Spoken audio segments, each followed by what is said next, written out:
Святейшество, святейший Владыка и Отец, сыновней любовью приветствуем вас на святой земле Валаама, на Казанском скиту.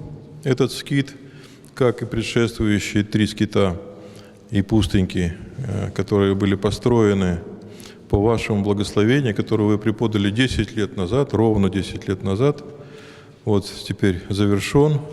Здесь уже совершается божественная литургия, живут братья, молятся.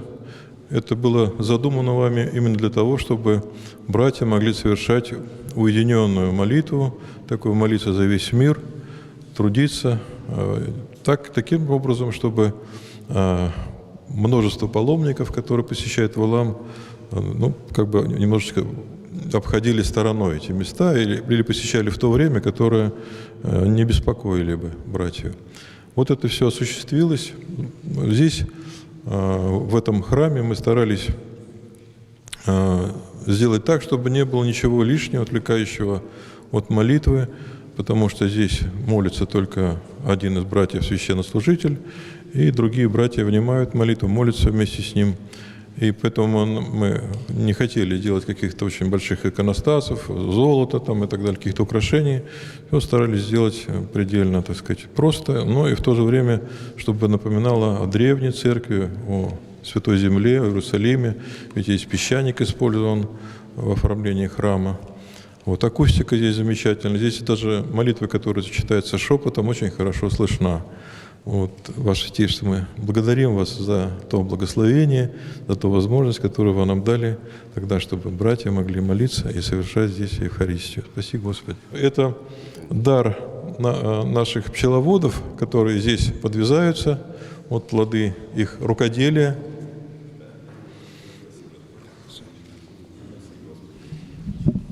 Владыка и игумен, Ваше Высокопреосвященство и Преосвященство, дорогие братья и сестры, очень рад посетить это место.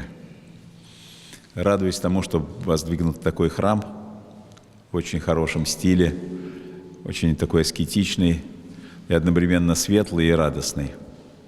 Вот дай Бог, чтобы Валаамская земля украшалась и новыми храмами, но самое главное, чтобы украшалась новыми подвижниками. Потому что все на этой земле как бы способно настроить человека на полное посвящение себя служению Господу, на созерцание, на молитву, на отрешение от мира. И дай Бог, чтобы так это и было.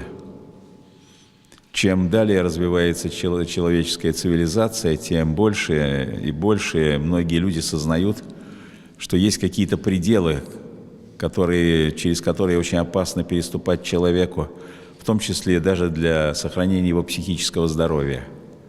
Мы знаем, в какие кошмары превращаются мегаполисы, как тяжело людям жить, как смешаются вся система ценностей, разрушается при таком образе жизни. Но вот, конечно, в нашей стране пока все эти кризисные явления еще не представляют такой решительной опасности для человека, но тем не менее ведь тоже происходит многое из того, что сегодня мешает людям укрепляться в вере, себя развивать духовно. Поэтому и церковь наша, и народ наш, я глубоко в этом убежден, нуждается в таких местах, как это место.